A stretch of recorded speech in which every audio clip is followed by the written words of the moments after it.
جب حضرت مہدی کی قیادت میں مسلمان صاحب ایمان اہل عرب یہودیوں اور عیسائیوں کی طاقت سے ٹکرائیں گے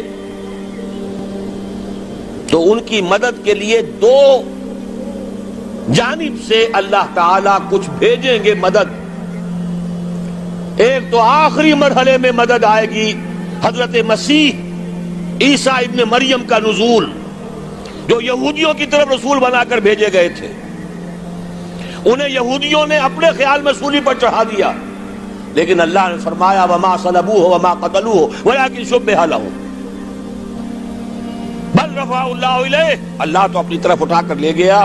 اور احادیث صحیحہ جو کہ ہمارے ہاں متواترہ کے درجے میں، وہ احادیث جو صحیحین کی ہیں، ان سے ثابت ہے کہ حضرت عیسیٰ ابن مریم دوبارہ زمین پر آئیں گے.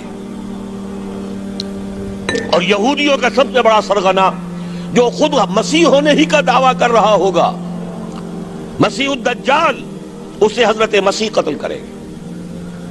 لیکن ایک دوسری حدیث سے معلوم ہوتا ہے کہ مشرق سے فوجیں آئیں گی حضرت مہدی کی مدد کے لیے. یخرجون ناس من المشرق یؤدون للمہدی یعنی سلطانہ. مشرق کی طرف سے فوجیں آئیں گی کہ جو مہدی کی حکومت کو مستحکم کریں گی. خراسان کا لفظ آتا ہے ایک دوسری حدیث میں.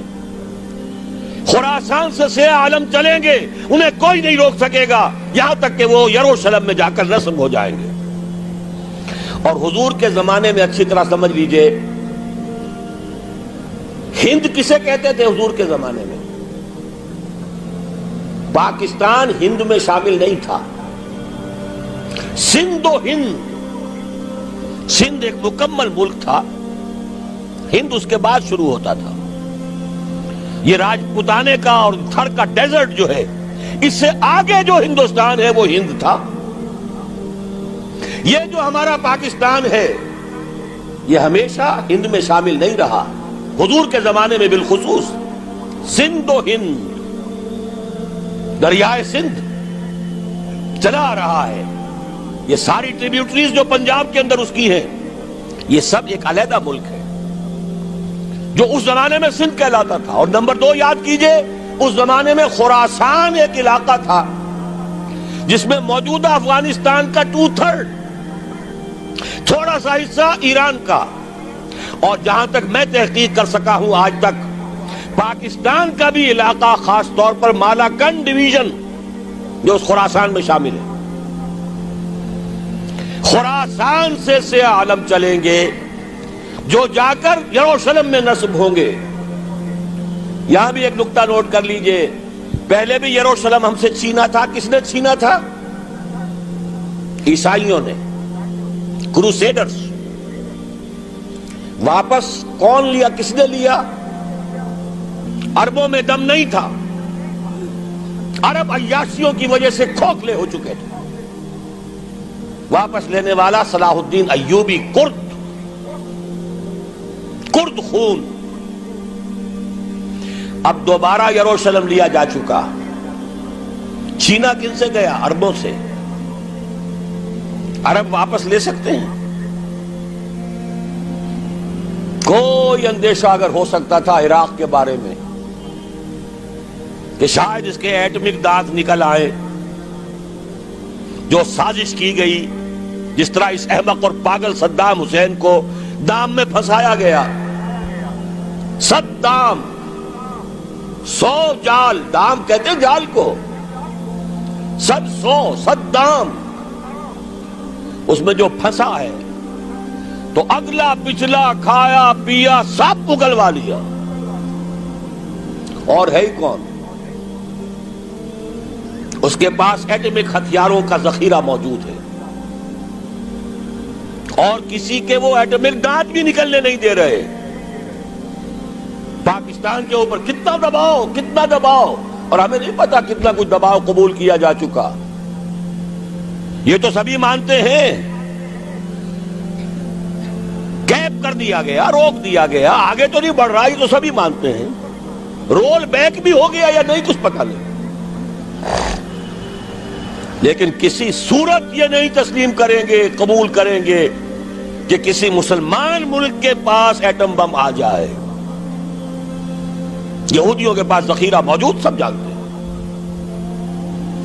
بہرحال یہ جان لیجئے اس علاقے سے امید ہوتی ہے سندھ اور خراسان. حالات بہت خراب ہیں ہمارے، اور حالات بہت خراب ہیں افغانستان کے بھی، لیکن حالات کے بدلتے اللہ تعالیٰ کی مشیت کے تحت دیر نہیں لگا کرتے. سیرت نبوی میں مجھے نظر آتا ہے سن 10 میں 10 نبوی ہجرت سے 3 سال پہلے 2.5 سال پہلے کہیں سے کوئی امید کی کرن نظر نہیں آتی تھی کہ عرب میں اسلامی حکومت قائم ہو جائے گی.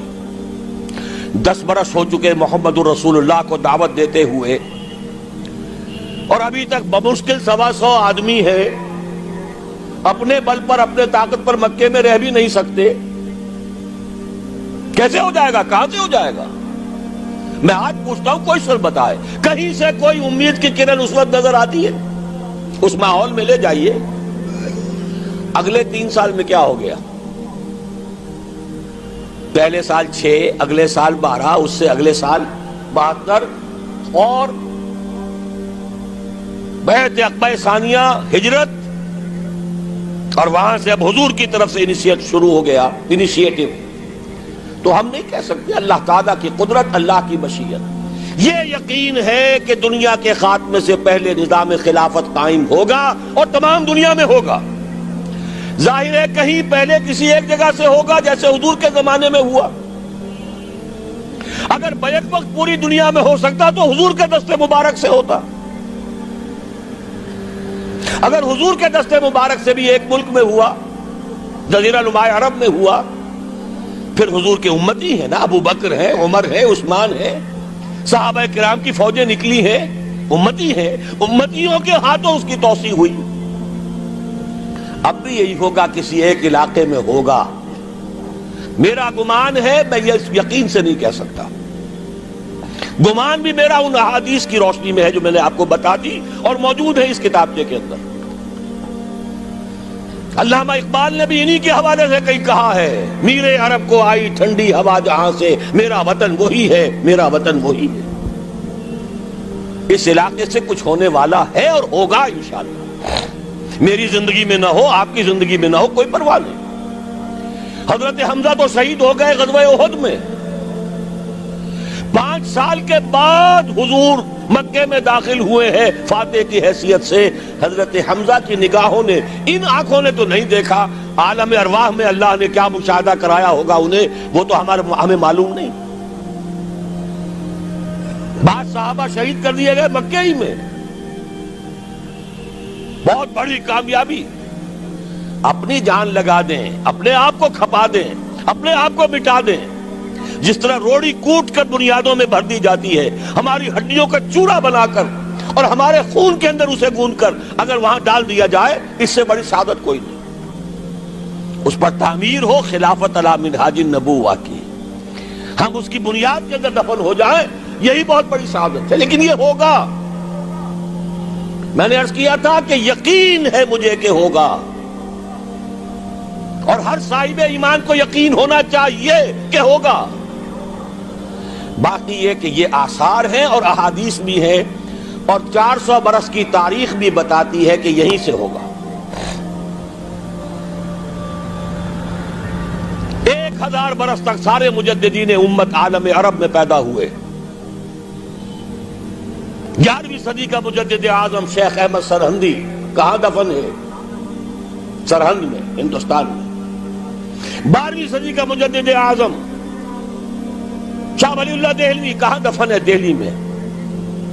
13ویں صدی کا مجدد اعظم سید احمد بریلوی، ان کی تو قبر بھی معلوم نہیں، لیکن ان کا خون جذب ہوا دریائے کنہار میں، اور ان کے سینکڑوں ساتھیوں کی لاشیں اس بالا کوٹ کے مقام پر. 14ویں صدی کے مجدد اعظم شیخ الہند، لیکن ان کے ساتھ ساتھ اتنے اعظم رجال علامہ اقبال جیسا مفکر، مولانا مودودی جیسا مصنف، مولانا الیاس جیسا مبلغ کہیں اور ہمیں دکھا دیجئے آپ۔ میں کل کہیں عرض کر رہا تھا، دیکھیے پہلے جو ہے 1000 برس تک ہر خیر ہندوستان میں باہر سے آ رہا تھا۔ معین الدین اجمیری باہر سے آ رہے ہیں، شیخ علی حجویری باہر سے آ رہے ہیں، سندھ میں جتنے اولیاء دفن ہیں سب کے سب باہر سے، ایران سے چلے آ رہے ہیں۔ لیکن جیسے ہی 11ویں صدی شروع ہوئی، ریورس ہو گیا آرڈر۔ اب سلسلہ مجددیہ نقشبندیہ اب ہندوستان سے نکل کر پھیل رہا ہے۔ پورا افغانستان، پورا ترکستان، تمام یہ ترک ریاستیں جو آزاد ہوئی ہیں ابھی USSR کے خاتمے کے بعد، یہاں تک کہ سائپرس، جزیرہ قبرص، پورا ترکی جو اب بھی ہے موجودہ ترکی، سلسلہ مجددیہ نقشبندیہ کہاں سے چلا؟ ہندوستان سے پھیل گیا پورے عالم اسلام۔ مفکر، علماء دین اور تمام علوم دینی کا مجدد شاہ ولی اللہ دہلوی، خالص ترین جہاد فی سبیل اللہ دور صحابہ کے بعد جماعت مجاہدین جام شہادت نوش کیا، سینکڑوں ہمارے مجاہدین۔ پھر 14ویں صدی میں اقبال جیسا مفکر، مودودی جیسا، دوبارہ دوہرا رہا ہوں، مصنف، مولانا الیاس جیسا مبلغ مجھے تو کہیں نظر نہیں آتا۔ تمام مسلمان ممالک آزاد ہوئے، کہیں اسلام کا نام نہیں لگا، نہ سیوکارنوں نے نعرہ لگایا، نہ کہیں کسی اور نے نعرہ لگایا۔ عربوں نے بھی عرب نیشنلزم کا نعرہ لگایا، اسلام کا نعرہ نہیں۔ تحریک پاکستان میں نعرہ لگا، پاکستان کا مطلب کیا؟ لا الہ الا اللہ۔ صبح عرض کر چکا ہوں، تحریک خلافت پوری دنیا میں کہیں نہیں، صرف بر عظیم پاک و ہند میں۔ اور کیسی تحریک خلافت کہ ہندو شریک ہوئے، گاندھی شامل ہوا، پورے ہندوستان کو جس نے گنجا دیا۔